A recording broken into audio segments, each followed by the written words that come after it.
नमस्कार। आज का हमारा टॉपिक है औपनिवेशिक काल में भारतीय अर्थव्यवस्था। रीट मेंस भर्ती परीक्षा में एसएसटी विषय में इकोनॉमिक्स के पार्ट में ये आपका दूसरा टॉपिक दिया गया है। पहला टॉपिक था भारतीय अर्थव्यवस्था में अर्थव्यवस्था के क्षेत्र, वो हमने पढ़ लिया था। उस यूनिट का ये दूसरा टॉपिक है। ये 11वीं की इकोनॉमिक्स की किताब में दिया गया है। इसके अलावा 11वीं और 12वीं में दो किताबें चलती हैं, आज़ादी के बाद का स्वर्णिम भारत भाग 1 और भाग 2। हालांकि किताब के नाम से ऐसा लगता है कि आज़ादी के बाद का स्वर्णिम भारत, लेकिन उसमें आज़ादी के पहले का भी काफ़ी सारा विवरण दिया गया है। और उसी में से एक चैप्टर औपनिवेशिक काल में भारत की अर्थव्यवस्था के संबंध में दिया गया है। उस काल में कौन सी भू राजस्व नीतियाँ अंग्रेजों ने अपनाई उसके बारे में दिया गया है। इसके अलावा जो दादा भाई नौरोजी ने धन निष्कासन के सिद्धांत दिए, उनकी जो किताब के बारे में विवरण है, वो सारी बातें उसमें दी गई हैं। तो वो चैप्टर भी मैंने इसमें शामिल किया है, आप आगे देखेंगे इसके अंदर।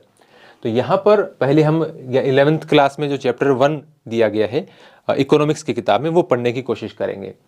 तो औपनिवेशिक काल में भारतीय अर्थव्यवस्था, तो औपनिवेशिक काल कौन सा है? यूरोप के कई कंट्रीज ने ये कोशिश की कि भारत को अपना उपनिवेश बनाया जाए, भारत से व्यापारिक लाभ लिए जाए, और उसमें सबसे ज़्यादा सफलता प्राप्त की ब्रिटिशर्स ने, जिनको हम अंग्रेज कहते हैं। तो अंग्रेजों ने सफलता सबसे ज़्यादा प्राप्त की। तो अंग्रेज जब भारत पर शासन कर रहे थे, उस दौरान भारत की अर्थव्यवस्था किस प्रकार से थी, कैसे उनकी नीतियों ने भारत की अर्थव्यवस्था को प्रभावित किया, भू राजस्व की उन्होंने कौन कौन सी नीतियां अपनाई, भारतीय उद्योग धंधों को किस प्रकार से उन्होंने चोट पहुंचाई, इन सब बातों के बारे में हम चर्चा करेंगे। तो एनसीईआरटी की किताब में सबसे पहले एक कथन दिया गया है, क्योंकि हमने रीट में देखा कि किस प्रकार के प्रश्न पूछ लिए गए थे, तो उसको देखते हुए मैंने वो जो सबसे पहले एक कथन दिया गया है वो मैंने यहाँ पर लिख दिया है। भारत हमारे साम्राज्य की धुरी है। यदि हमारे साम्राज्य का कोई राज्य अलग हो जाता है तो हम जीवित रह सकते हैं। यदि हम भारत को खो देते हैं तो हमारे साम्राज्य का सूर्य अस्त हो जाएगा। अब ब्रिटिश एम्पायर बहुत बड़ा है। आप अंटार्कटिका को छोड़ दीजिए, बाकी दुनिया का कोई भी महाद्वीप ऐसा नहीं था जहां पर ब्रिटिश कॉलोनीज नहीं थी, यानी ब्रिटेन के उपनिवेश नहीं थे। बाकी सभी 6 महाद्वीप में ब्रिटेन के उपनिवेश हुआ करते थे। ब्रिटेन के लिए सबसे महत्वपूर्ण किसी समय में अमेरिका के जो 13 स्टेट्स थे, जहां पर ब्रिटिश एम्पायर का शासन हुआ करता था, और बाद में 1776 में जब अमेरिका की जो आज़ादी का जो घोषणा पत्र वगैरह वो आता है, फिर वो युद्ध होता है अंग्रेजों के खिलाफ, उसमें फ्रांस उसका साथ देता है। वो काफ़ी सारी इतिहास की बात है, और इतिहास चूँकि एसएसटी में है आपके, तो इतिहास आपको पढ़ना भी चाहिए। सेकेंड ग्रेड में भी आपके अमेरिका की क्रांति वगैरह का टॉपिक है, यदि कोई विद्यार्थी है तो उससे संबंधित। लेकिन सब उनके लिए महत्वपूर्ण था नॉर्थ अमेरिका में जो उनके 13 स्टेट्स थे, जिसको मिलाकर बाद में यूनाइटेड स्टेट्स ऑफ अमेरिका बना, तो वो उनके लिए महत्वपूर्ण था। वो उनके हाथ से जा चुका था। अब उसके बाद में उनके लिए जो सबसे महत्वपूर्ण है वो भारत है। दुनिया में बहुत सारे उनके उपनिवेश हैं, लेकिन सबसे महत्वपूर्ण उपनिवेश जो उनके लिए सबसे ज़्यादा लाभदायक है वो भारत है। तो इसलिए ये विक्टर अलेक्जेंडर ब्रूस भारत में वायसराय थे 1894 में। उन्होंने ये कथन कहा है कि ये कथन दर्शाता है कि भारत जो उपनिवेश है वो उनके लिए कितना महत्वपूर्ण है। अब कई विद्यार्थियों को लगेगा कि विक्टर अलेक्जेंडर ब्रूस, ये जब आप नाम पढ़ते हैं भारत के वायसराय के, तो उसमें तो आपके सामने आता नहीं। तो आपने लॉर्ड एल्गिन सेकंड का नाम तो जरूर पढ़ा होगा, लॉर्ड एल्गिन द्वितीय। देखिए ये जो आप लॉर्ड एल्गिन, अब एल्गिन के अर्ल हैं। अब अर्ल वगैरह क्या थे वो पूरी मैं हायरार्की आपको नहीं पढ़ाऊंगा इंग्लैंड की, लेकिन जिस इलाके के वो मतलब जो लॉर्ड हैं, उस इलाके के आधार पर उनको लॉर्ड एल्गिन या किसी लॉर्ड डलहौजी, तो डलहौजी उनका नाम नहीं है, तो उस इलाके के लॉर्ड है, तो इस हिसाब से उनके नाम यहाँ पर प्रदर्शित होते हैं। तो इसलिए ज़्यादातर हमें उनकी आदत पड़ी हुई है, किताबों में असली नाम उनके आते नहीं। तो एक्चुअल जो नाम है उसका विक्टर अलेक्जेंडर ब्रूस, यही एनसीईआरटी में लिखा गया है। औपनिवेशिक शासन का मुख्य उद्देश्य इंग्लैंड में तेजी से विकसित हो रहे औद्योगिक आधार के लिए भारतीय अर्थव्यवस्था को केवल एक कच्चा माल प्रदायक तक ही सीमित रखना था। क्योंकि इंग्लैंड में औद्योगिक क्रांति हो चुकी थी और ब्रिटेन के उद्योगों को कच्चा माल चाहिए, तो भारत का इस रूप में इस्तेमाल करना चाहते थे कि भारत से कच्चा माल इंग्लैंड ले जाया जाए और वहां से तैयार माल भारत और दुनिया के अन्य देशों में बेचा जाए, और इसी रूप में वो भारत का इस्तेमाल करने की योजना बना रहे थे, और अपनी योजनाओं में वो सक्सेसफुल भी रहे। औपनिवेशिक शासन के अंतर्गत निम्न स्तरीय आर्थिक विकास, भारत का विकास क्यों बहुत ज़्यादा नहीं हो पाया, या यूं कहें कि भारत का विकास एकदम ठहर सा गया, उसके कुछ रीजंस यहाँ पर बताए गए हैं, जिसके बारे में हम चर्चा करेंगे। अंग्रेजी शासन की स्थापना से पूर्व भारत की अपनी स्वतंत्र अर्थव्यवस्था थी। अंग्रेजी शासन की स्थापना से पूर्व भारत में शासन है मुगलों का। अब मुगलों के शासन काल में मुख्य रूप से भारत में जो काम है लोगों का वो कृषि है।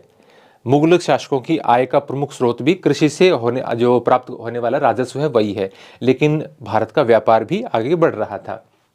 लेकिन मूल जो आय है वो मूल आय का स्रोत है, या बहुत सारे लोग हैं जो ज्यादातर जिनका जो काम है वो क्या है, खेती करना।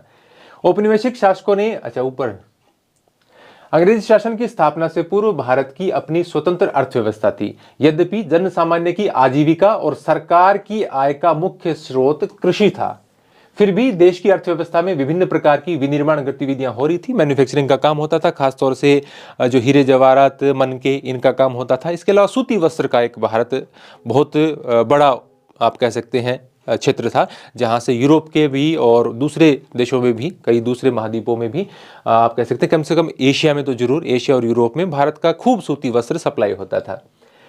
तो यहां पर दिया भी गया है, सूती और रेशमी वस्त्रों, धातु आधारित तथा बहुमूल्य मणिरत्न आदि से जुड़ी शिल्प कलाओं के उत्कृष्ट केंद्र के रूप में भारत विश्व भर में सुविख्यात हो चुका था। मूल कार्य भारत के लोगों का कृषि है। बादशाह, जो मुगल बादशाह हैं, उनकी आय का स्रोत भी भारत में जो कृषि के ऊपर जो टैक्स ले रहे हैं, राजस्व जो प्राप्त कर रहे हैं, वो उनका है। लेकिन भारत का व्यापार भी बढ़ रहा है, बहुत ज्यादा क्षेत्रों में नहीं है, लेकिन खासतौर से ये जो मन के मणिरत्न या जो रेशमी वस्त्र हैं, सूती वस्त्र हैं, इसके इन क्षेत्रों में भारत का नाम है दुनिया के अंदर कि ये प्रोडक्ट भारत में सर्वश्रेष्ठ बनाए जाते हैं, और इसीलिए उनका निर्यात होता था। औपनिवेशिक शासकों ने कभी इस देश की राष्ट्रीय तथा प्रति व्यक्ति आय का आकलन करने का ईमानदारी से प्रयास नहीं किया। खासतौर से अंग्रेजों की ये बात कर रहे हैं हम, तो अंग्रेजों ने कभी भी ईमानदारी से प्रयास नहीं किया कि इस देश की प्रति व्यक्ति आय कितनी है, राष्ट्रीय आय कितनी है। निजी स्तर पर आकलन किए गए कुछ लोगों ने, पर उनके अनुमानों में विसंगतियां और आपसी मतभेद भी रहे हैं। इन आकलनकर्ताओं में किन लोगों ने प्रयास किए? Dadabhai Naoroji, William Digby, Findlay Shirras, doctor VKRV Rao तथा RC देसाई प्रमुख हैं। औपनिवेशिक काल के दौरान डॉक्टर राव द्वारा लगाए गए अनुमान बहुत महत्वपूर्ण माने जाते हैं। फिर भी सभी अध्ययनकर्ता एक बात पर सहमत रहे हैं कि 20वीं शताब्दी के पूर्वार्ध में, अब यदि आप इतिहास के विद्यार्थी नहीं है तो शताब्दियों का 20वीं शताब्दी का मतलब हो गया, शताब्दी का मतलब 100 वर्ष, और 20वीं शताब्दी का मतलब 1901 से 2000, ये आपकी 20वीं शताब्दी हो गई। तो 20वीं शताब्दी के पूर्वार्ध, तो पूर्वार्ध मतलब पहले का आधा हिस्सा, तो 100 साल का आधा होता है 50, तो पूर्वार्ध का मतलब हो गया 1901 से 1950, ये 20वीं शताब्दी का पूर्वार्ध हो गया। तो 20वीं शताब्दी के पूर्वार्ध में भारत की राष्ट्रीय आय की वार्षिक समृद्धि दर 2% से कम थी, यानी वार्षिक आय में प्रतिवर्ष जो वृद्धि है वो 2% से भी कम थी।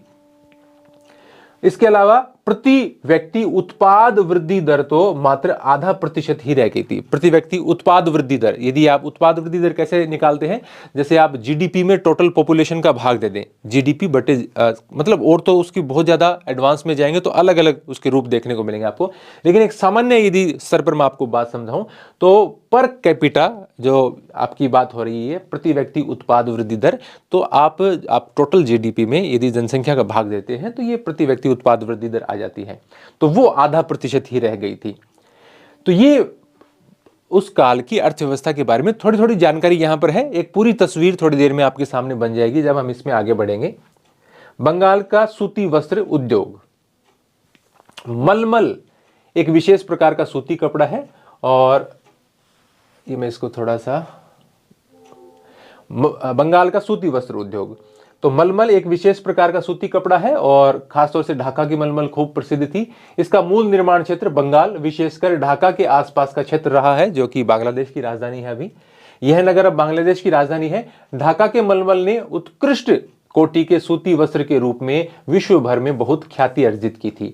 यह बहुत ही महीन कपड़ा होता था। विदेशी यात्री इसे शाही मलमल या मलमल खास भी कहते थे। इसका आशय यही था कि इस कपड़े को शाही परिवारों के उपयोग के योग्य मानते थे। स्टैंडर्ड का कपड़ा माना जाता था। कुलीन वर्ग में और राज परिवारों में यूरोप में खूब सप्लाई होता था। ये कृषि क्षेत्र, ब्रिटिश औपनिवेशिक शासन के अंतर्गत भारत मूलतः एक कृषि अर्थव्यवस्था ही बना रहा।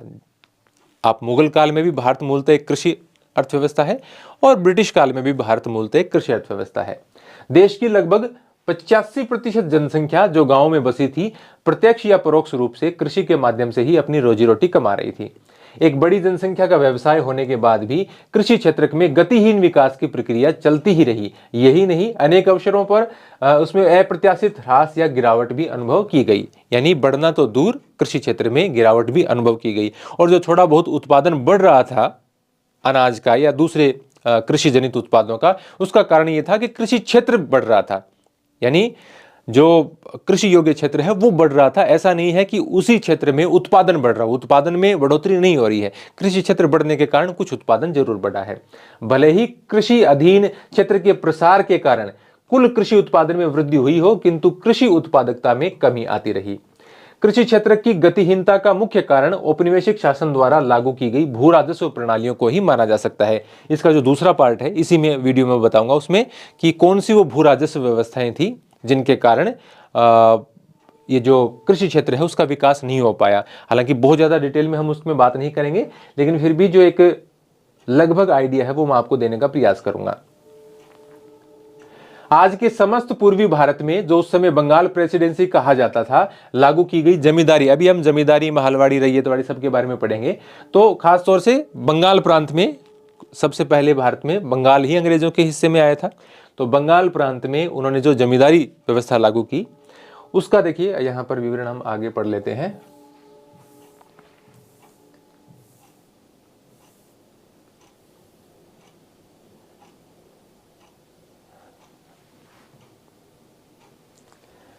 जमींदारी व्यवस्था में कृषि कार्यों से होने वाले समस्त लाभ को जमींदार ही हड़प जाते थे। उसमें हम बताए भी गए कि जो इस्तमरारी बंदोबस्त है उसको जमींदारी भी कहा जाता है। तो उस बंदोबस्त के अंदर भू राजस्व इकट्ठा करने का काम दिया जमींदारों को। तो जो ज्यादा लाभ होता था वो लाभ जमींदारों के हिस्से आता था। हालांकि जमींदारों की, अब इसमें आप पूरी डिटेल में पढ़ने लग जाएंगे तो शुरुआत में जमींदारों को भी बहुत इसमें दिक्कतों का सामना करना पड़ा, क्योंकि टैक्स की दरें काफी ज्यादा थी। मैं इसके बारे में आपको डिटेल में बताऊंगा तो ये बात आपको समझ में आ जाएगी। इसी में जो आगे का पार्ट है उसमें हम उसको ध्यान से पढ़ेंगे। किसानों के पास कुछ नहीं बचता था, यानी ये कृषि क्षेत्र में किस प्रकार से गिरावट है, किसानों की क्या स्थिति है। प्रौद्योगिकी के निम्न स्तर, सिंचाई सुविधाओं के अभाव और उर्वरकों के नगण्य प्रयोग भी कृषि उत्पादकता के स्तर को बहुत निम्न रखने के लिए उत्तरदायी था।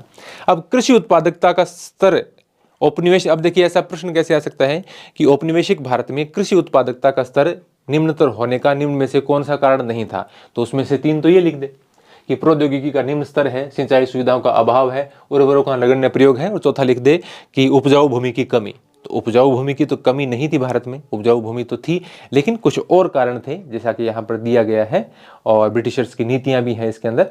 तो वो ये जो कारण है, इसके कारण कृषि उत्पादकता नहीं बढ़ पा रही थी।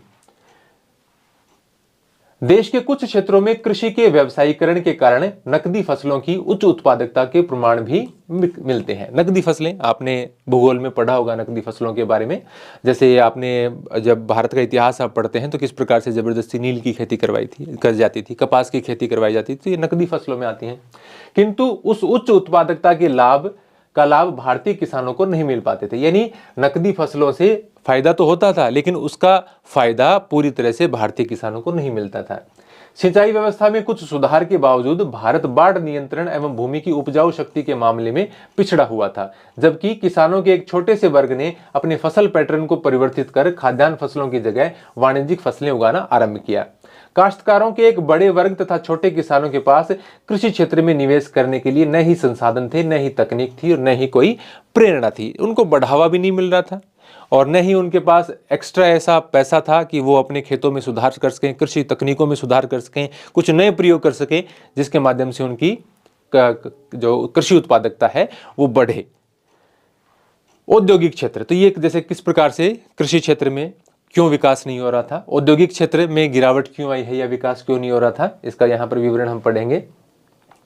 जब आप इसको पूरे टॉपिक को पढ़ लेंगे तो उसको बाद में आप एक बार इसको रिवाइज करना, बहुत ही अच्छे तरीके से आपका तैयार हो जाएगा। औद्योगिक क्षेत्र, कृषि क्षेत्र की भांति ही औपनिवेशिक व्यवस्था के अंतर्गत भारत एक सुदृढ़ औद्योगिक आधार का विकास भी नहीं कर पाया, उद्योग धंधों का विकास नहीं हुआ।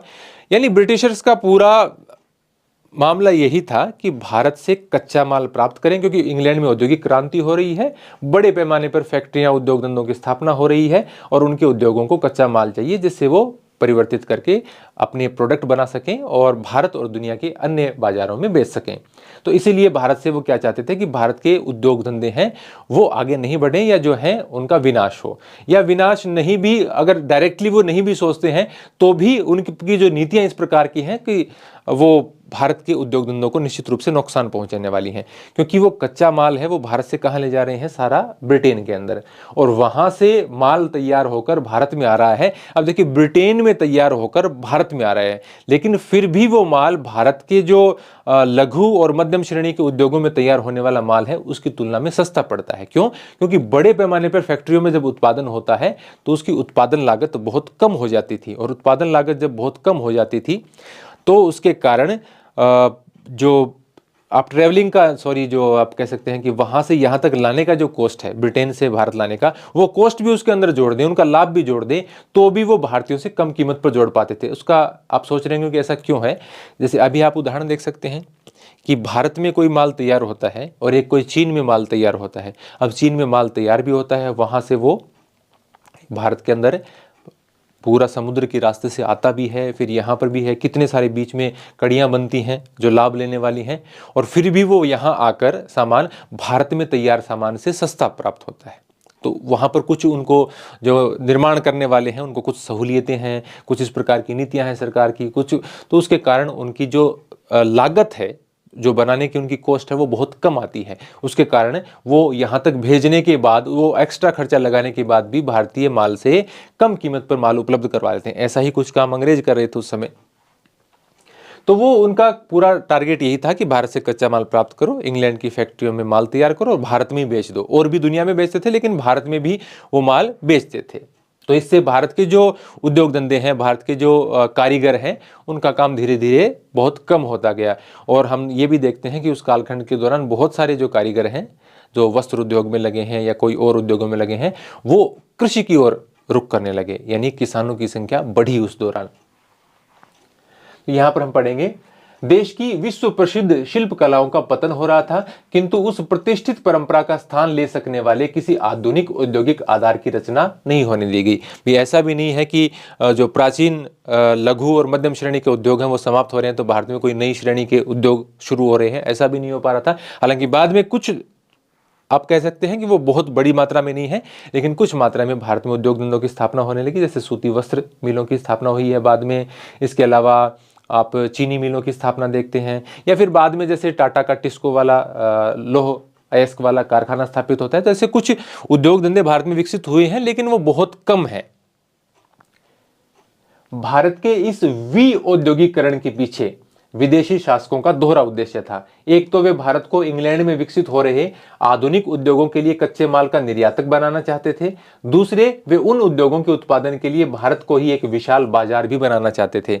यानी इंग्लैंड में जो विकसित हो रहे उद्योग हैं उनके लिए भारत से कच्चा माल निर्यात करके वहां ले जाना, और उसी माल को किस बाजार में बेच देना, भारत जैसे ही बाजार में बेच देना। तो दोहरा फायदा वो उठा रहे थे। इस प्रकार उन उद्योगों के प्रसार के सहारे वे अपने देश के लिए अधिकतम लाभ सुनिश्चित करना चाहते थे। यानी अंततः फायदा किसको हो रहा है? ब्रिटेन को हो रहा है, ब्रिटेन के उद्योगों को हो रहा है।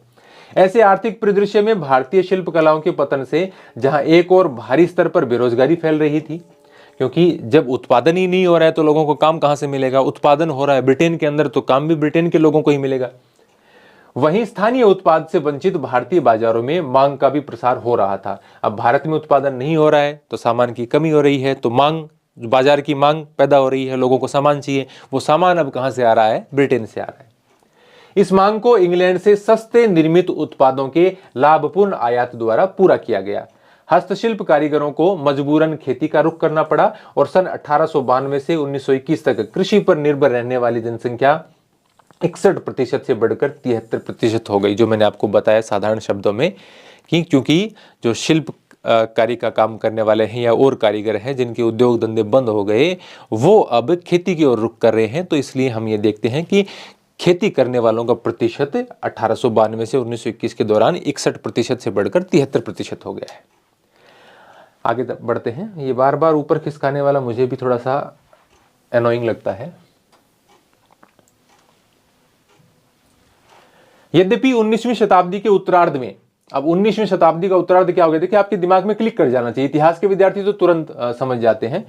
19वीं शताब्दी का उत्तरार्ध का मतलब है यहां पर आपका 19वीं शताब्दी होगी आपकी 1801 से 1900, और उत्तरार्ध का मतलब हो गया उत्तरार्ध, मतलब बाद का आधा हिस्सा है ये।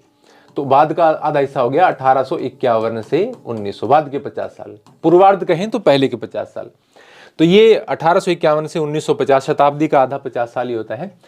तो यद्यपि 19वीं शताब्दी के उत्तरार्ध में भारत में कुछ आधुनिक उद्योगों की स्थापना होने लगी थी, किंतु उनकी उन्नति बहुत धीमी ही रही। प्रारंभ में तो यह विकास केवल सूती वस्त्र और पटसन उद्योगों का आरंभ करने तक ही सीमित था। सूती वस्त्र और पटसन आप जानते होंगे, पटसन कह दीजिए, जूट कह दीजिए, जिससे आप ये जो आपका सूतली, बोरी और ये जो तंबू वगैरह तारने के लिए इस प्रकार का जो कपड़ा आता है ना, ये सारा पटसन से बनता है। मतलब बेलनाकार लंबी लंबी जड़ें होती हैं और फिर उनका गट्ठर बांध के पानी में डाल के और वो रेशे बनाए जाते हैं, उससे वो सब बनता है। तो सूती कपड़ा मिलें प्राय भारतीय उद्यमियों द्वारा ही लगाई गई थी और ये देश के पश्चिमी क्षेत्रों, आज के महाराष्ट्र और गुजरात में ही अवस्थित थी। यानी ये यहाँ से प्रश्न बनते हैं सीधे सीधे कि सूती कपड़ा मिलें औपनिवेशिक काल में, या ये पूछ लें कि 19वीं शताब्दी के उत्तरार्ध में भारत में कहाँ स्थापित हो रही थी, तो पश्चिमी क्षेत्र में। या राज्यों की बात करें तो महाराष्ट्र और गुजरात में, हालांकि इस प्रकार के नाम वहां पर नहीं है, तब तो बंबई प्रांत है वहां पे। पटसन उद्योग की स्थापना का श्रेय विदेशियों को दिया जा सकता है। यह उद्योग केवल बंगाल प्रांत तक ही सीमित रहा। तो पटसन उद्योग किस क्षेत्र में? बंगाल प्रांत में। 20वीं शताब्दी के आरंभिक वर्षों में लोहा और इस्पात उद्योग का विकास प्रारंभ हुआ। Tata iron steel company TISCO की स्थापना 1907 में हुई। देखिए एनसीईआरटी में है ये, जब तक कोई टेढ़ा अक्षर नहीं आता है तब तक ये मान लीजिए कि एनसीईआरटी की किताब से ही मैं फैक्ट लिख रहा हूं।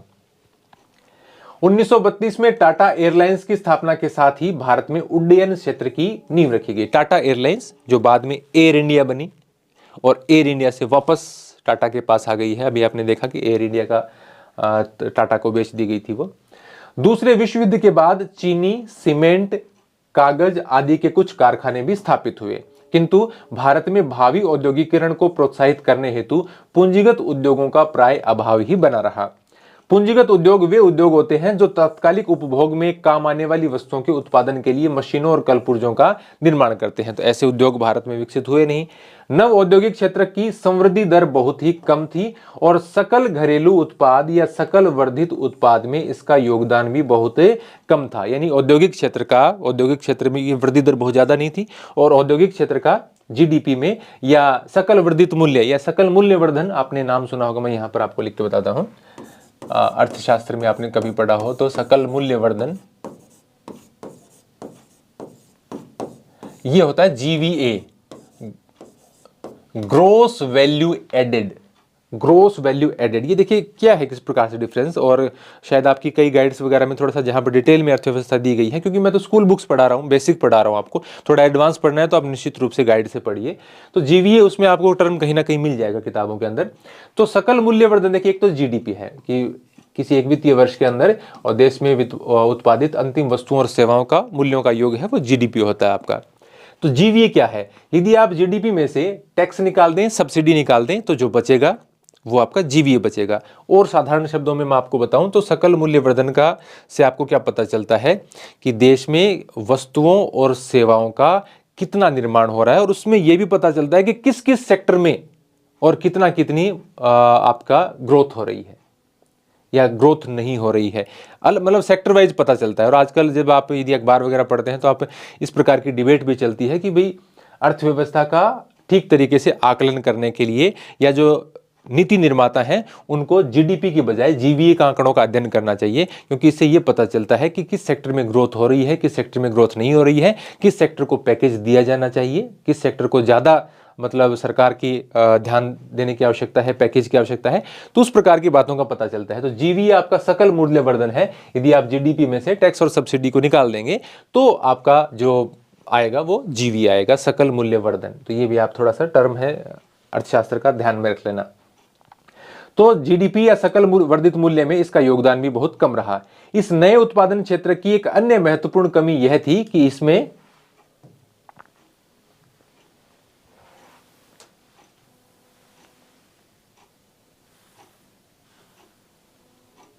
सार्वजनिक क्षेत्र का कार्य क्षेत्र भी बहुत कम रहा। यानी सार्वजनिक क्षेत्र मतलब उसमें सार्वजनिक क्षेत्र, सरकारी क्षेत्र कहेंगे तो अंग्रेजों की ओर से भी वो कार्य क्षेत्र बहुत कम रहा। इसमें बहुत ज़्यादा विकास नहीं हुआ। अंग्रेजों ने की ओर से भी मतलब कोई सरकारी उद्योग धंधे भी उन्होंने कोई ज़्यादा भारत में विकसित नहीं किए। वास्तव में ये क्षेत्र प्राय रेलों, विद्युत उत्पादन, संचार, बंदरगाहों और कुछ विभागीय उपक्रमों तक ही सीमित थे। यानी अंग्रेजों की ओर से यदि बुनियादी ढांचे के विकास के लिए कुछ किया जा रहा था तो रेलों का निर्माण हो रहा था, विद्युत उत्पादन के लिए संचार, बंदरगाह और कुछ विभाग, ये कुछ अलग अलग विभागों में। तो ये भी वो क्यों कर रहे थे? ये कोई भारतीयों के भले के लिए तो वो कर नहीं रहे थे। यदि वो रेलों का विकास कर रहे थे तो उनके लिए जरूरी था, व्यापार के लिए जरूरी था। मालगाड़ी चलती हैं तो माल ढुलाई है, उनकी सेना, यदि यात्री गाड़ी भी है तो उनकी सेना को एक स्थान से दूसरे स्थान तक जाने के लिए, प्रशासनिक सुचारूपन के लिए उनके लिए जरूरी था। तो इसलिए उन्होंने रेलों का विकास किया। संचार व्यवस्था, तार व्यवस्था का उन्होंने विकास क्यों किया? भाई उनको एक स्थान से दूसरे स्थान तक सूचना जल्दी पहुंचाना उनके लिए जरूरी था, इसलिए उन्होंने विकास किया। तो ये कोई भारतीयों की भलाई के लिए, हालांकि रेलों के विकास से भारतीयों को फायदा हुआ, और जो एक भारत की राष्ट्रवादी भावना है या जो भारत के लोगों का कनेक्शन है वो रेलों के कारण बना है कि एक इलाके से दूसरे इलाके तक बहुत सारे लोग जाने लगे और धीरे धीरे एक भारत की जो संकल्पना है वो आगे बढ़ी। तो उसमें रेलों का बहुत ज्यादा योगदान है। और बंदरगाहों का विकास व्यापार के लिए, तो इन्होंने ये जो जरूरी था उनके लिए, जो बुनियादी ढांचा खड़ा करना, वो जरूर किया है। इसके अलावा सार्वजनिक क्षेत्र में उन्होंने बहुत ज्यादा निवेश नहीं किया। विदेशी व्यापार, प्राचीन समय से ही भारत एक महत्वपूर्ण व्यापारिक देश रहा है, किंतु औपनिवेशिक सरकार द्वारा अपनाई गई वस्तु उत्पादन, व्यापार और सीमा शुल्क की प्रतिबंधकारी नीतियों का भारत के विदेशी व्यापार की संरचना, स्वरूप और आकार पर बहुत प्रतिकूल प्रभाव पड़ा। यानी उन्होंने इसी प्रकार की नीतियां अपनाई कि भारत का व्यापार अब अवरुद्ध हो। परिणाम स्वरूप भारत कच्चे उत्पाद जैसे रेशम, कपास, ऊन, चीनी, नील और पटसन आदि का निर्यातक होकर रह गया। यानी इन चीजों का भारत से निर्यात होता गया, और खासतौर से ज्यादा निर्यात तो इंग्लैंड को ही होता था। साथ ही यह सूती, रेशमी, ऊनी वस्त्रों जैसी अंतिम उपभोक्ता वस्तुओं और इंग्लैंड के कारखानों में बनी हल्की मशीनों आदि का आयातक भी हो गया। यानी ये जो कच्चा माल जा रहा है उससे जो तैयार माल बन रहा है, सूती कपड़े बन रहे हैं, रेशमी कपड़े बन रहे हैं, और भी जो अंतिम उपभोक्ता वस्तुएं, उपभोग योग्य जो वस्तुएं बन रही हैं, उनको भारत के बाजारों में लाकर ही बेचा जा रहा है। और या फिर जो इंग्लैंड में कई प्रकार की मशीनें वगैरह बन रही हैं और बन रही हैं, वो भी भारत के बाजारों में वो बेच रहे हैं। व्यवहारिक रूप में इंग्लैंड ने भारत के आयात निर्यात व्यापार पर अपना एकाधिकार जमाए रखा। भारत का आधे से अधिक व्यापार तो केवल इंग्लैंड तक ही सीमित रहा। शेष कुछ व्यापार चीन, श्रीलंका और ईरान से भी होने दिया जाता था। यानी भारत का व्यापार 50% तो इंग्लैंड से ही हो रहा है, बाकी कुछ अन्य क्षेत्रों से भी हो रहा था। 1869 में सुएज नहर का व्यापार मार्ग खुलने से तो भारत के व्यापार पर अंग्रेजी नियंत्रण और भी सख्त हो गया, क्योंकि परिवहन लागतें कम हो गई और भारतीय बाजार तक पहुंचना सुगम हो गया। तो मैं इतना समझता हूं कि आपको थोड़ी सी जानकारी होगी कि सुएज नहर कहाँ है। यहाँ पर मैंने मैप वगैरह तो नहीं निकाला, लेकिन मैं यहाँ पर आपको यूं ही बता देता हूँ। क्या आपको ये याद है कि फारस की खाड़ी कहाँ है और लाल सागर कहाँ है? एक तरफ फारस की खाड़ी, एक तरफ लाल सागर, बीच में आपको अरब प्रायद्वीप है वहाँ पर। तो लाल सागर, पहले देखिए, अभी मैंने मैप नहीं निकाला है, नहीं तो मैं बता देता। अब मैं डाउनलोड करूंगा तो मेरे को टाइम लग जाएगा। आपको दुनिया का मैप, आप क्योंकि अध्यापक भर्ती परीक्षा की तैयारी कर रहे थे, इतना तो पता होगा कि जब पहले जो लोग आते थे, जो ब्रिटिशर्स हों चाहे पुर्तगाली हों, वो कहाँ से आते थे? अफ्रीका के नीचे से होते हुए, अफ्रीका के नीचे से होते हुए, और फिर वो भारत की ओर आते थे, क्योंकि सुएज नहर तो बनी हुई नहीं थी कि वो लाल सागर से होते हुए मिस्र के पास से निकल के और भूमध्य सागर से होते हुए चले जाएं। लेकिन जब 1869 में ये जो सुएज नहर है वो खोल दी गई, मतलब बनकर वो तैयार हो गई, तो फिर वो रास्ता बहुत छोटा हो गया। यानी वो सीधा, मतलब अफ्रीका और अरब प्रायद्वीप के बीच में लाल सागर से होते हुए और वो आगे भूमध्य सागर के माध्यम से यूरोप में प्रवेश कर जाते हैं। तो कॉस्ट बहुत कम हो गई, यानी अब यहाँ आना जाना बहुत आसान हो गया, रास्ता छोटा हो गया, तो कच्चा माल ले जाना भी और तैयार माल लाना भी, दोनों में उनका खर्चा कम हो गया। तो अब तो बहुत आसान हो गया भारत के बाजारों तक पहुंचना और भारत से कच्चा माल ले जाना। जनांकीय, अच्छा ये बीच में रह गया। विदेशी व्यापार तो केवल इंग्लैंड की औद्योगिक क्रांति को पोषित कर रहा था। यानी भारत का जो विदेशी व्यापार है, भारत से जो कच्चा माल जा रहा है उसका, वो तो इंग्लैंड के जो औद्योगिक क्रांति से जो उपजे उद्योग हैं, जो उनके फैक्ट्रियां हैं, उनके लिए माल प्रोवाइड करने वाला बना रहा भारत। तो भारत का विदेशी व्यापार तो उसी काम में आ रहा है।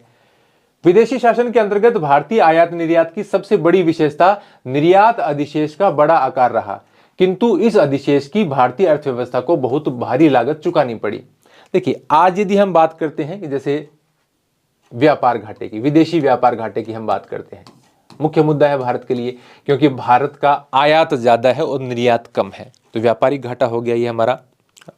तो ये इस समय क्या हो रहा है, भारत का निर्यात ज्यादा है और आयात उतना नहीं है, निर्यात ज़्यादा है, ध्यान में रखिए। आज यदि हम इस प्रकार की बात हो तो खुश होते हैं कि भी भारत का निर्यात यदि ज़्यादा हो जाए और आयात कम हो जाए तो भारत का विदेशी मुद्रा भंडार भी बढ़ेगा, भारत की अर्थव्यवस्था का विकास भी ज़्यादा होगा। लेकिन उस समय भारतीय अर्थव्यवस्था को इससे ज़्यादा लाभ नहीं हो रहा था। क्यों? क्योंकि ज़्यादातर जो ये कच्चा माल है वो जो ब्रिटेन में जाने के कारण या दूसरे देशों में जाने के कारण भारत में कच्चे माल की इतनी कमी हो गई कि भारतीय उद्योग धंधे धीरे धीरे नष्ट होने लग गए। देश के आंतरिक बाजारों में अनाज, कपड़ा और मिट्टी का तेल जैसी अनेक आवश्यक वस्तुएं मुश्किल से उपलब्ध हो पाती थी। यानी ये क्योंकि ये माल ही नहीं मिल रहा है, ये सारा ब्रिटेन में जा रहा है।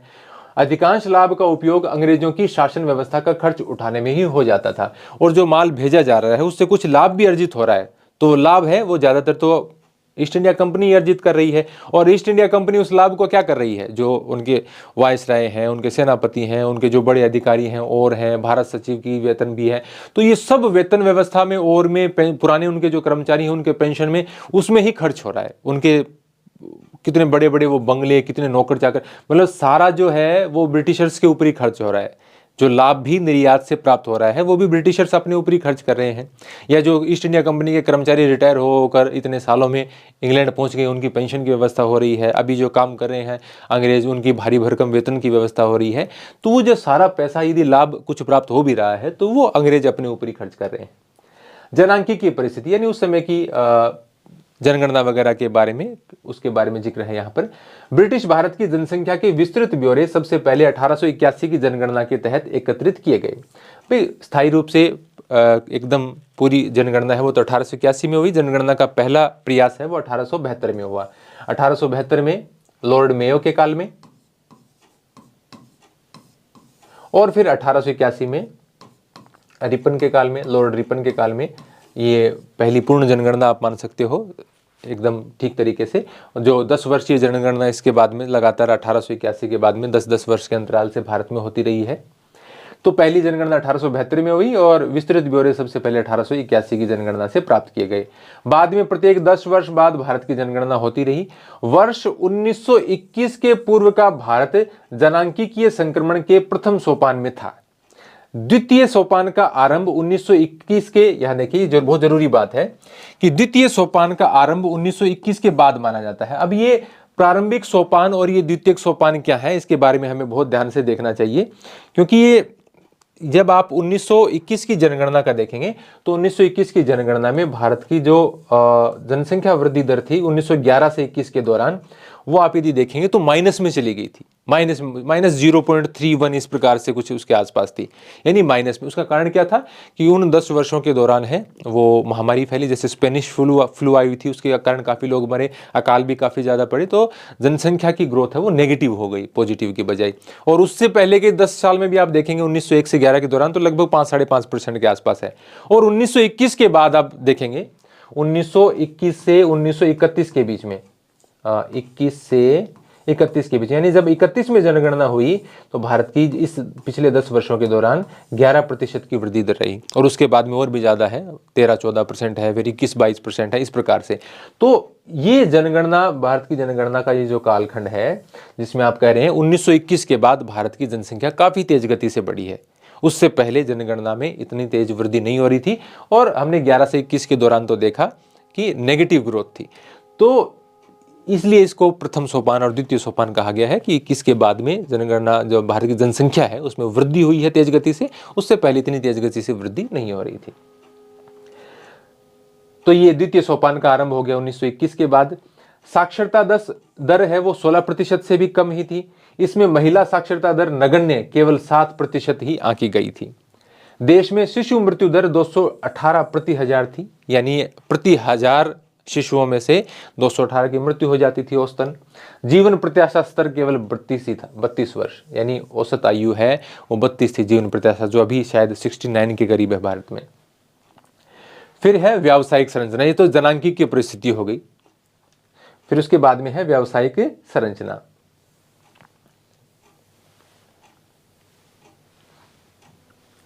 औपनिवेशिक काल में विभिन्न औद्योगिक क्षेत्रों में लगे कार्यशील श्रमिकों के आनुपातिक विभाजन में कोई परिवर्तन नहीं आया। कृषि सबसे बड़ा व्यवसाय था जिसमें 70-75% जनसंख्या लगी थी। विनिर्माण तथा सेवा क्षेत्रों में, ये वही है आपका प्राथमिक, द्वितीयक और तृतीयक, पहला कृषि क्षेत्र प्राथमिक क्षेत्र हो गया, विनिर्माण क्षेत्र या आपका उद्योग क्षेत्र है वो सेकेंडरी हो गया, दूसरा हो गया, और सेवा क्षेत्र तीसरा हो गया। तो द्वितीयक और तृतीयक में 10% और 15 से 20% जन समुदाय को रोजगार मिल रहा था। भाई इसको आप यदि 70 लेते हैं तो ये 20 हो जाएगा, और यदि आप इसको 75 लेते हैं तो ये 15 हो जाएगा। तीनों का जोड़ 100 हो जाना चाहिए। उस समय की मद्रास प्रेसिडेंसी, जिसमें आज का तमिलनाडु भी, आंध्र भी, कर्नाटक और केरल प्रांतों के क्षेत्र, और तेलंगाना भी आप इसमें मान सकते हैं। इसके अलावा मुंबई प्रांत और बंगाल के कुछ क्षेत्रों में कार्यबल की कृषि क्षेत्र पर निर्भरता में कमी आ रही थी। यानी अलग अलग इलाकों के आधार पर अलग अलग हम विभिन्न प्रकार के ये देखते हैं कि कुछ इलाकों में खेती करने वालों की संख्या बढ़ रही है, कुछ इलाकों में खेती करने वालों की संख्या कम हो रही है। जो मद्रास प्रांत है, मुंबई प्रांत है और बंगाल के कुछ क्षेत्रों में जो काम करने वाले लोग हैं तो उसकी कृषि क्षेत्र पर निर्भरता में कमी आ रही थी। लेकिन इसी कालखंड में आप क्या देखेंगे कि पंजाब, राजस्थान और उड़ीसा के क्षेत्रों में कृषि में लगे श्रमिकों के अनुपात में वृद्धि की गई। यानी प्राथमिक क्षेत्र में काम करने वाले लोगों की संख्या मद्रास, बंबई और एक और क्या दिया गया, बंगाल, यहां तो प्राथमिक क्षेत्र में काम करने वाले लोगों की संख्या कम हो रही है, और द्वितीयक और तृतीयक क्षेत्र में काम करने वाले लोगों की संख्या बढ़ रही है। यहाँ पर लिखा भी है विनिर्माण और सेवा क्षेत्रों का महत्व बढ़ रहा है। लेकिन इसी कालखंड में हम देखते हैं कि पंजाब, राजस्थान और उड़ीसा इत्यादि में कृषि में लगे श्रमिकों के अनुपात में वृद्धि हो रही है। आधारिक संरचना। औपनिवेशिक शासन के अंतर्गत देश में रेलों, पत्तनों यानी बंदरगाहों, पोर्ट्स, जल परिवहन व डाक तार आदि का विकास हुआ। जैसा कि हमने पहले देखा, इसका उद्देश्य जन सामान्य को अधिक सुविधाएं उपलब्ध करवाना नहीं था, ये तो अंग्रेजों का खुद का मतलब लाभ के लिए वो कर रहे थे। जैसा कि ये मैंने बातें आपको पहले ही बता दी हैं, तो मैं इसमें चल लेता हूँ, और रात भी काफ़ी हो गई है, मुझे ये थोड़ा सा जल्दी ही करना पड़ेगा। तो ये जो इन्होंने सेवाएं शुरू की, रेल की, संचार की इत्यादि की, तो इसका उद्देश्य है वो जन सामान्य को सुविधाएं उपलब्ध करवाना नहीं था। ये कार्य तो औपनिवेशिक हित साधने के उद्देश्य से किए गए थे, वो अपना हित साध रहे थे। अंग्रेजों ने 1850 में भारत में रेलों का आरंभ किया। 1853 में पहली रेलगाड़ी चली, आप जानते हैं, उसके बम्बई और थाने के बीच में। यही उनका सबसे महत्वपूर्ण योगदान माना जाता है। रेलों ने भारत की अर्थव्यवस्था की संरचना को दो महत्वपूर्ण तरीकों से प्रभावित किया। एक तो इससे लोगों को भू क्षेत्रीय और सांस्कृतिक व्यवधानों को कम कर आसानी से लंबी यात्राएं करने के अवसर प्राप्त हुए, और दूसरी ओर भारतीय कृषि के व्यवसायीकरण को बढ़ावा मिला। भाई एक तो जैसा कि मैंने आपको पहले बताया कि विभिन्न संस्कृतियों के लोग भारत के अलग अलग इलाकों से आपस में मेल जोल उनमें बढ़ा है, और इसके अलावा भारत में जो कृषि का व्यवसायीकरण है वो हुआ है, क्योंकि अलग अलग इलाकों से अब कृषि फसलों का निर्यात वगैरह या एक स्थान से दूसरे स्थान तक ले जाना उनको ज्यादा आसान हो गया। किंतु इस व्यवसायीकरण का भारतीय ग्रामीण अर्थव्यवस्था के आत्मनिर्भरता के स्वरूप पर विपरीत प्रभाव भी पड़ा। भारत के निर्यात में निसंदेह विस्तार हुआ, परंतु इसका लाभ भारतवासियों को न के बराबर हुआ। घूम फिर कर वही बातें आ रही है जो हमने पहले पढ़ी हैं।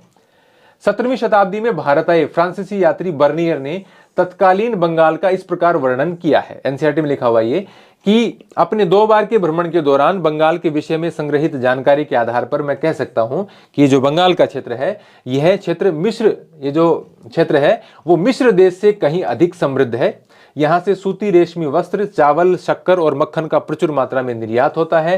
राजमहल से लेकर, राजमहल की पहाड़ियां आप झारखंड में मान सकते हैं, राजमहल से लेकर समुद्र तक अतीत में परिवहन तथा सिंचाई के लिए गंगा नदी से बहुत यत्न और श्रम पूर्वक काटकर बनाई गई नहरों का जाल सा बिछा हुआ है। तो ये वैसे तो इंपॉर्टेंट नहीं है, लेकिन कल को ये दे दें कि किस विदेशी यात्री ने ये कहा है कि जो बंगाल है वो मिस्र देश से भी अधिक समृद्ध है, और ये 2 लाइनें दे देकर पूछ ले कि किसने कहा है, तो आपको फिर उसका उत्तर पता होना चाहिए कि बर्नियर ने कहा है, नहीं तो हमें थोड़ी सी दिक्कत आ सकती है। तो एनसीईआरटी का तो देखिए, ये अब कोई भी नहीं कह सकता कि बोर्ड सिर्फ एनसीईआरटी से ही पूछेगा कि नहीं पूछेगा। जैसे रीट में माध्यमिक शिक्षा बोर्ड ने तो पूछ लिया, अब इनका कोई कंफर्म नहीं है, लेकिन हम इसको छोड़ तो सकते नहीं। तो आप गाइड से भी मैटर पढ़िए, मेरी तो राय यही है, लेकिन एनसीईआरटी को भी साथ साथ लेकर चलिए। और ये नोट्स यदि आपको लेने हैं तो बहुत ज़्यादा नोट्स नहीं है ये, यदि आप एप्लीकेशन पर देखेंगे तो जैसे कि आप इसमें देख रहे हैं कि 3 पेज के करीब के नोट्स हैं ये, और अभी वो एक पार्ट बाकी है इसमें जो अभी मैं करवा दूंगा। तो सारे नोट्स भी है, आप देखेंगे तो लगभग 25 पेज के करीब में सारे नोट्स हो जाते हैं, यानी 13 पेज में प्रिंट हो जाते हैं।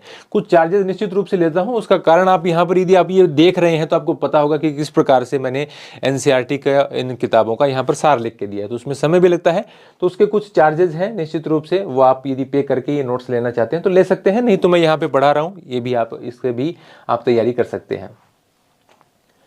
तो ये अब जो मैं आपको बता रहा था, आज़ादी के बाद का स्वर्णिम भारत जो एनसीईआरटी में एक किताब है, और उसमें चैप्टर पहला ही है 11वीं कक्षा में, औपनिवेशिक भारत सतत शोषण का काल।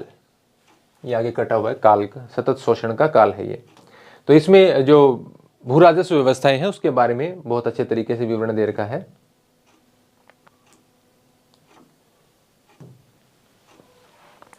भारत का आर्थिक शोषण जितना अधिक ब्रिटिश शासनकाल में हुआ है उतना मध्यकाल में नहीं हुआ। जैसे कि मुगल शासनकाल के दौरान यदि हम माने तो, यदि आप खासतौर से यदि मैं मुगलों का उदाहरण देकर भी आपको बताऊं तो शुरुआती में जैसे बाबर है, वो फरगना में जन्म हुआ उसका, मध्य एशिया की ओर से वो नीचे की तरफ आया है भारत की ओर, और यहाँ पर अपना शासन स्थापित किया है, वो विदेशी है। लेकिन उसकी जो संतानें हैं बाद में जिन्होंने शासन यहाँ पर किया है, उनका जन्म ज़्यादातर का भारत में हुआ है, भारत में रहे हैं। यदि वो भू राजस्व व्यवस्था उनकी जो भी है उनसे वो राजस्व इकट्ठा करते हैं तो वो खर्च भारत में कर रहे हैं। मैं कोई ये नहीं कह रहा कि उन्होंने क्या अच्छा किया क्या बुरा किया, वो एक अलग डिबेट है। लेकिन वो जो टैक्स वगैरह इकट्ठा कर रहे हैं, वो जो भी चीज़ें व्यापार से जो भी टैक्स ले रहे हैं, कृषकों से जो भी ले रहे हैं, उसको इकट्ठा करके उसका जो खर्च है वो कहाँ पर कर रहे हैं, वो जो किसी भी क्षेत्र में कर रहे हो, लेकिन वो भारत में कर रहे हैं। लेकिन ब्रिटिशर्स के साथ क्या है कि यहाँ से जो वो कमा रहे हैं वो ले जा कहाँ पर रहे हैं, ब्रिटेन में ले जा रहे हैं। अब भारत में यदि खर्च होता है तो लोगों को काम मिलेगा, कहीं सड़कें बनेंगी या कुछ और भी काम बनेंगे। यदि कोई मतलब ये वो कोई मकबरा भी बना रहे हैं तो कम से कम भारत के मजदूर और मिस्त्री तो लगे हैं, उनको तो कम से कम रोजगार मिल रहा है। लेकिन यहाँ तो अंग्रेज हैं, वेतन मिल रहा है, पेंशन मिल रही है, और जो कंपनी को व्यापारिक लाभ हो रहा है वो तो सारा का सारा कहाँ पर जा रहा है, ब्रिटेन को जा रहा है। तो दोनों में मूलभूत अंतर है यहाँ पर।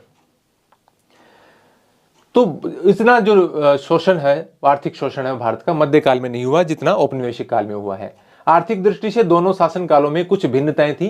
अधिकांश मध्यकालीन शासकों का जन्म भारत में हुआ और वे यहाँ के निवासी थे, लेकिन ब्रिटिश शासक विदेशी थे और विदेशी ही बने रहे। मध्यकालीन शासकों द्वारा अर्जित धन देश में ही निवेश किया गया, लेकिन अंग्रेजों ने अपने अर्जित धन को अपने देश इंग्लैंड में निवेश किया।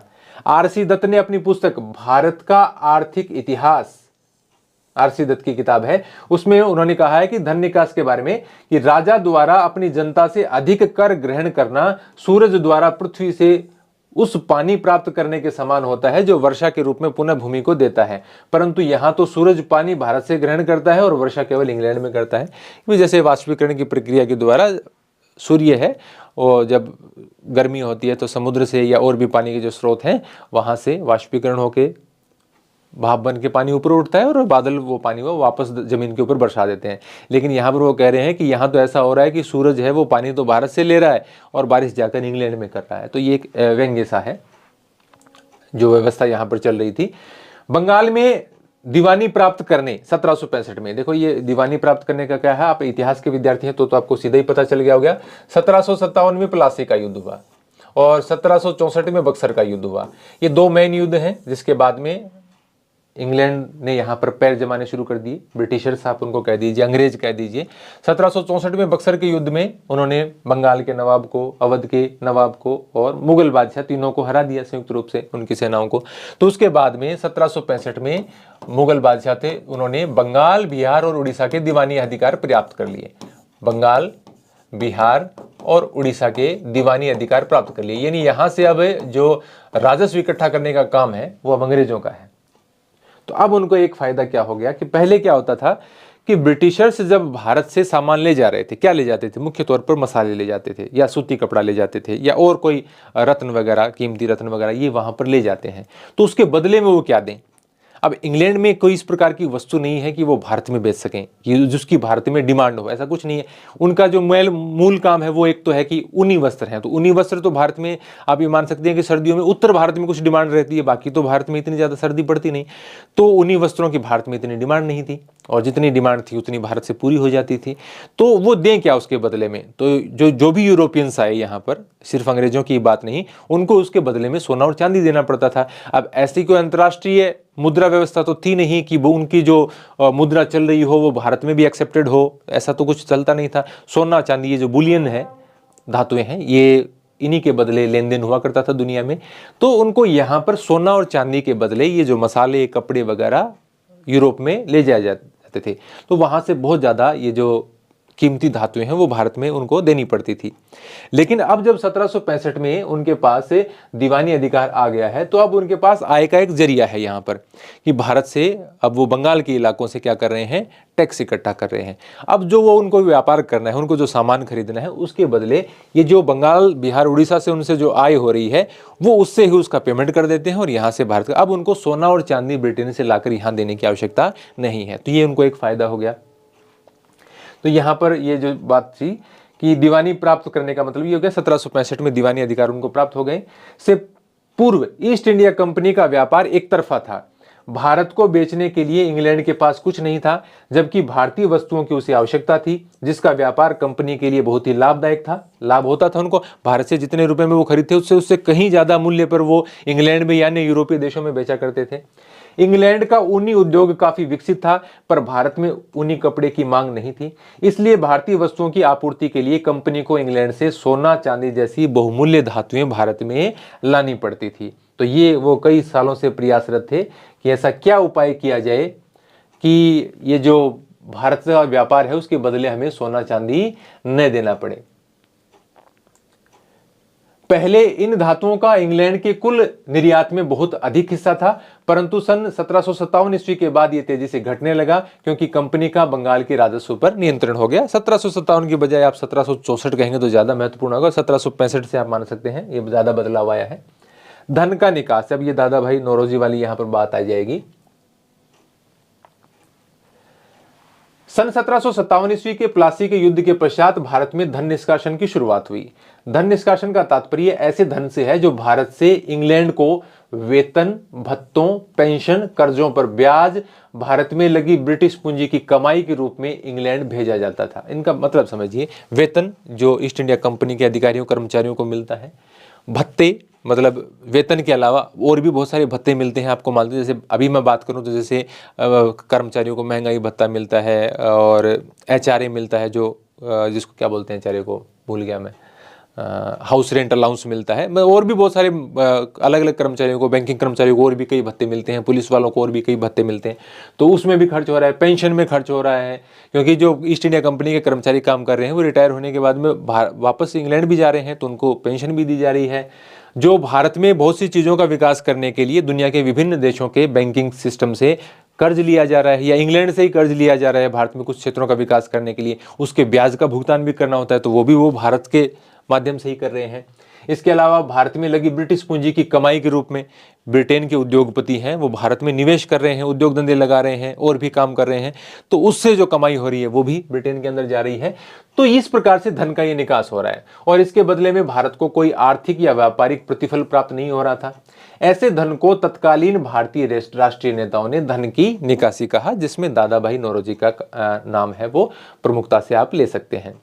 सर्वप्रथम दादा भाई नौरोजी ने अपनी पुस्तक poverty and un-British rule in India, ये जरूर याद रखें आप, पॉवर्टी यानी गरीबी होता है, and un-British rule in India में धन निष्कासन के सिद्धांत, ड्रेन ऑफ वेल्थ का प्रतिपादन किया। तो ये किताब का नाम और उनका सिद्धांत, धन निष्कासन का सिद्धांत, अंग्रेजी में भी लिखा हुआ सकता है, ड्रेन ऑफ वेल्थ, किसने प्रतिपादित किया? दादा भाई नौरोजी ने।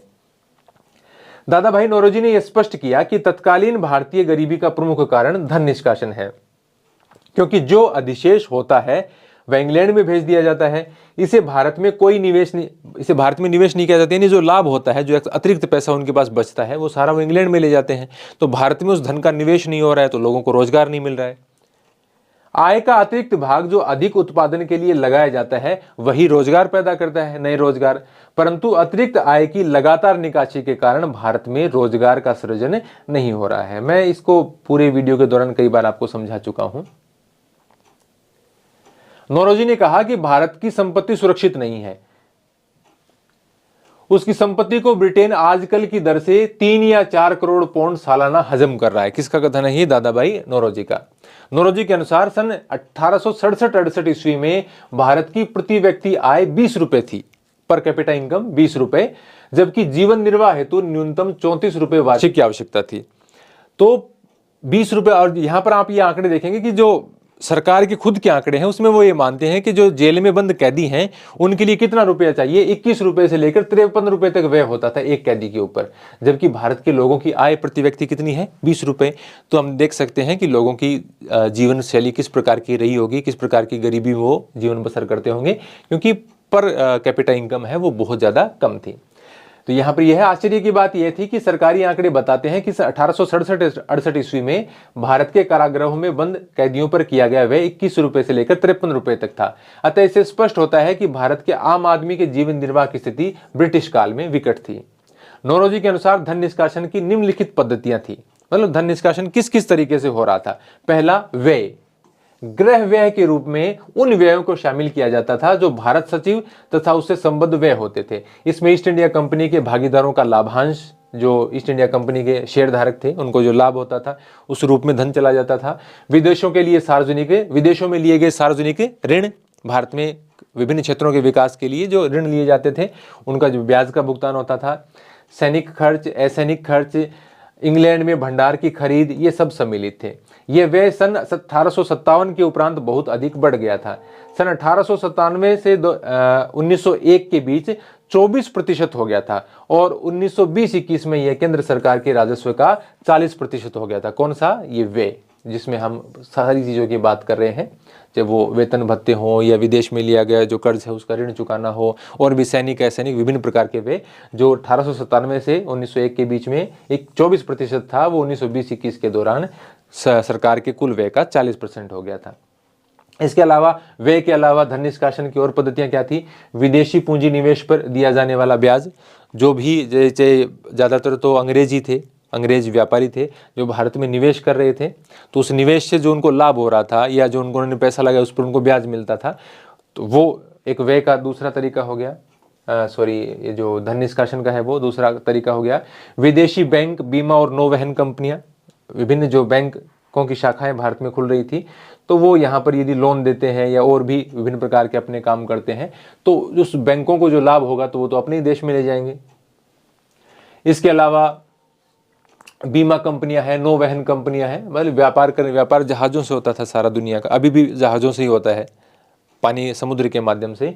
तो वो ज़्यादातर कंपनियां हैं वो ब्रिटेन की कंपनियां थी या अन्य यूरोपियन कंपनियां थी। इसके अलावा बीमा की देखिए क्यों जरूरत होती थी कि जैसे खासतौर से हम उस बीमा की बात कर रहे हैं जो व्यापार में काम आता है। तो व्यापारिक बीमा होता है, भाई कोई जहाज भी जा रहा है भारत से इंग्लैंड, तो बहुत से जहाज रास्ते में नष्ट भी हो सकते थे।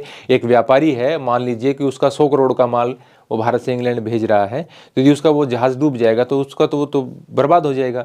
तो बीमा होता था। बीमा का यही तो कॉन्सेप्ट है भाई, जैसे आप अपनी गाड़ी है तो आप बीमा मान लीजिए साल का गाड़ी का 10,000 रुपये का इंश्योरेंस करवाते हैं, तो सभी लोगों की गाड़ियां तो खराब होती नहीं, तो 100 में से मान लो एक व्यक्ति की गाड़ी है वो जल गई या एक्सीडेंट हो गया या और हो गया, तो बीमा कंपनी उस सभी के जोड़ में से आपको ही वो राशि दे देती है, आपका जो भी हिसाब किताब बनता है नई पुरानी गाड़ी के हिसाब से। तो उस हिसाब से जहाज़ों जो व्यापारिक कंपनियां होती थी, जो व्यापारिक जहाज जाते थे, उन सब का बीमा होता था, सब बीमा करवाते थे। तो वो कंपनियां भी सारी यूरोपियन थी। तो ये जो लाभ है वो किसको मिल रहा है? विदेशी बैंकों को, बीमा कंपनियों को, नौवहन कंपनियों को। यानी दादा भाई नौरोजी बता रहे हैं कि धन का निष्कासन किस किस तरीके से हो रहा है। नौरोजी ने धन निकासी को अनिष्टों का अनिष्ट की संज्ञा दी। अनिष्टों का अनिष्ट धन निष्कासन को किसने कहा है? दादा भाई नौरोजी ने। इसने तथा इसे भारत की गरीबी का मुख्य कारण बताया है। नौरोजी ने कहा था कि भारत का धन बाहर जाता है, फिर वही धन भारत में ऋण के रूप में वापस आ जाता है और इस ऋण के लिए और अधिक ब्याज। एक प्रकार ये ऋण एक दुष्चक्र सा बन गया है। यही दुष्चक्र भारत की गरीबी का कारण है कि अंग्रेज भारत से पैसा कमाते हैं, फिर वही पैसा भारत में कई चीज़ों का विकास करने के लिए ऋण के रूप में ले लिया जाता है, कर्ज ले लिया जाता है भारत में कुछ विकास करने के लिए, और उस पर जो ब्याज है वो चुकाने के लिए फिर भारत से और धन उगाया जाता है। और इस प्रकार से जो ये एक दुष्चक्र चलता रहता है। हमारी प्रणाली एक ऐसे, ये जॉन सुलिवन का एक कथन है कि हमारी प्रणाली एक ऐसे स्पंज के रूप में काम करती है जो गंगा के किनारों से अच्छी वस्तु ले लेती है और टेम्स के किनारों पर निचोड़ देती है। लंदन टेम्स नदी के किनारे बसा हुआ है कि यहाँ से जो अच्छी वस्तुएं हैं वो लेती है गंगा से और टेम्स के किनारे निचोड़ लेती है। ऐसा स्पंज के रूप में हमारी प्रणाली काम करती है। औपनिवेशिक काल में भू राजस्व व्यवस्थाएं, अब ये लास्ट चीज इसके अंदर बची है और जिसके अंदर ये तो शुरुआती है, बाकी मुख्य तौर पर जो 3 भू राजस्व व्यवस्थाएं हैं उसके बारे में हम अध्ययन करेंगे।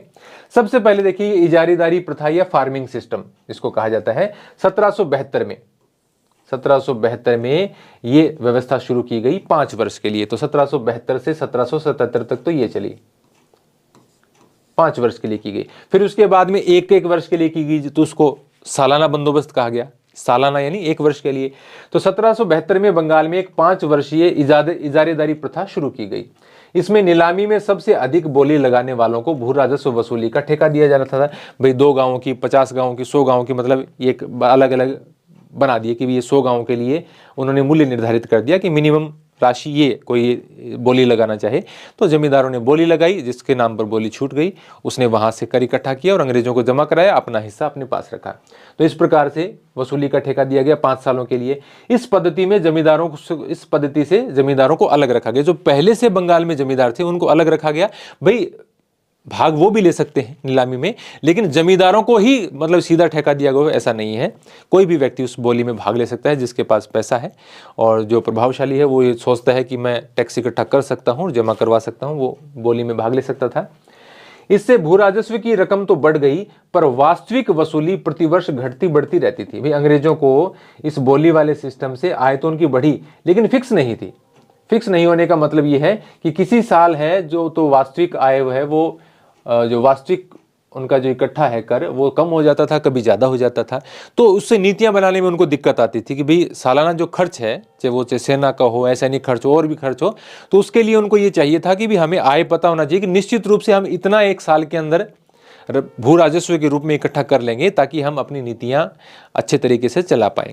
तो उसके लिए बाद में उन्होंने वो जो स्थायी बंदोबस्त किया था उसकी हम चर्चा करेंगे। तो इसमें नीलामी में सबसे अधिक बोली लगाने वाले को ये दिया जाता था। इस पद्धति में से जमींदारों को अलग रखा गया। इससे भू राजस्व की रकम तो बढ़ी गई, लेकिन वास्तविक वसूली प्रतिवर्ष घटती बढ़ती रहती थी। 5 वर्षीय इस ठेकेदारी योजना के असफल होने के बाद वारेन हेस्टिंग्स ने 1776 में इसे 1 वर्षीय कर दिया। तो ये कहलाई सालाना बंदोबस्त 1777 से। 1790 में लॉर्ड कॉर्नवालिस ने एक 10 वर्षीय भू राजस्व व्यवस्था को लागू किया, 10 साल के लिए।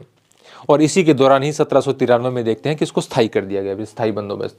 इसमें भूमि का स्वामी तथा लगान वसूली का अधिकार जमींदार को दिया गया। ये बहुत इंपॉर्टेंट लाइन है कि ये जो आपका, जिसको आप स्थायी बंदोबस्त कहते हैं या इस्तमरारी बंदोबस्त कहते हैं, या जो 1790 में 10 वर्षीय भू राजस्व, इसी को पूरी तरह से बाद में ये लागू किया। जो 1793 है इसमें स्थायी कर दिया गया है। स्थायी का मतलब कभी भी भू राजस्व की राशि नहीं बढ़ाई जाएगी, हमेशा के लिए फिक्स कर देगी, इसलिए इसका नाम क्या है, स्थायी है।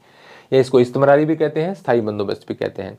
तो 1790 में कॉर्नवालिस ने एक 10 वर्षीय भू राजस्व व्यवस्था को लागू किया, जिसमें भूमि का स्वामी और लगान वसूली का अधिकार जमींदार को दिया गया।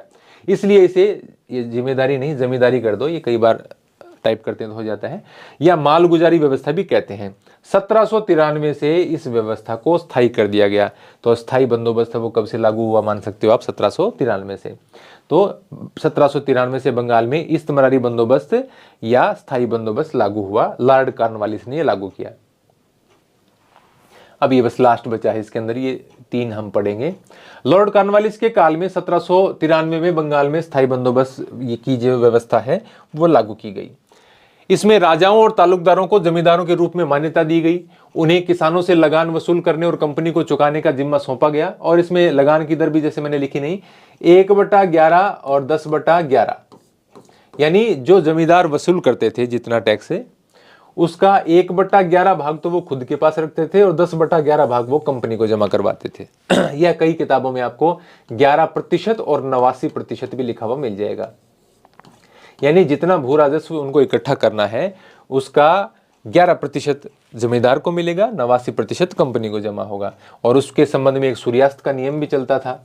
वो सूर्यास्त का नियम क्या था कि यदि निर्धारित तारीख तक यदि जमींदार अपना जो भी उसको इलाका दिया गया है उसका यदि टैक्स जमा नहीं करवाता है, भू राजस्व जमा नहीं करवाता है, तो उसकी सूर्यास्त से पहले नहीं करवाता है, तो उसका जो जमींदारी का जो हक है वो छीन लिया जाएगा। तो उसको सूर्यास्त का नियम कहते हैं। तो एक पूरा चैप्टर है 12वीं कक्षा में, जो आपकी तीसरी किताब है भारतीय इतिहास के कुछ विषय भाग 3, उसमें बंगाल में जो जमींदारी सिस्टम की बात दी गई, उसमें एक पूरी चैप्टर में काफ़ी विस्तार से बताया गया। उतना विस्तार से यहाँ पर मुझे नहीं लगता कि आवश्यकता है। उनकी ओर से चुकाई जाने वाली राशि स्थायी रूप से तय कर दी गई। यानी उन्होंने इस व्यवस्था में क्या है कि हमेशा के लिए तय कर दिया कि इन इलाकों से कितना टैक्स लिया जाएगा। मान लो 50 गांवों का एक समूह है और उसके लिए एक जमींदार नियुक्त कर दिया और उसके लिए निर्धारित राशि अंग्रेजों ने तय कर दी, बोली नहीं लगाई गई है, तय कर दी अंग्रेजों ने कि इस इलाके से 1 करोड़ रुपए हमें भू राजस्व चाहिए। अब वो भू राजस्व इकट्ठा करने का काम है उस जमींदार का। तो वो जमींदार किसानों से इकट्ठा करेगा और कंपनी को जमा करवाएगा। अब जमींदार को कितना बचता है वो जमींदार जाने।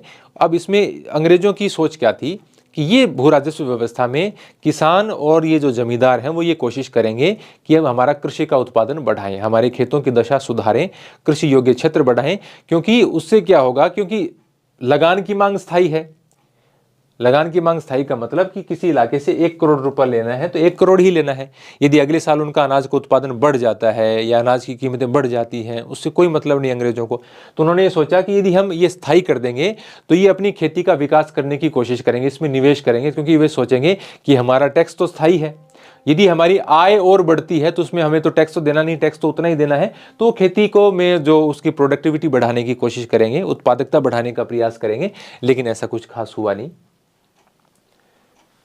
अंग्रेजों को लगा कि इससे जमींदार और किसान खेती में सुधार हेतु निवेश करेंगे, क्योंकि कंपनी की मांग स्थायी थी और खेती से हुए अतिरिक्त उत्पादन का लाभ जमींदारों व किसानों को ही मिलना था। अंग्रेज तो अतिरिक्त लेने वाले नहीं थे, उन्होंने तो जो शुरू में फिक्स कर दिया वही था। लेकिन शुरू में उन्होंने मांग इतनी ज्यादा बढ़ा कर ली कि जमींदारों तक को भी बहुत ज्यादा दिक्कतें आई उसको चुकाने में, क्योंकि और भी ज्यादा कोई समस्याएं थी जमींदारों की, क्योंकि अंग्रेजों ने स्थायी कर दिया भाई अगले 10, 20, 50 सालों तक ये बदलेगी ही नहीं कभी भी।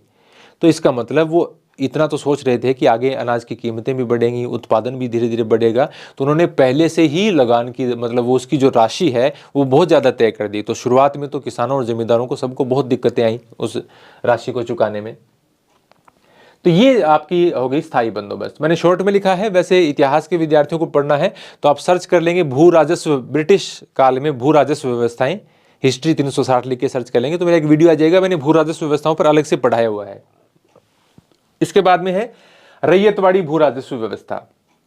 यह प्रणाली बंबई दक्कन में लागू की गई और इसे रैयतवाड़ी कहा जाता है 1820 के दशक में, यानी 1820 से 30 के बीच में।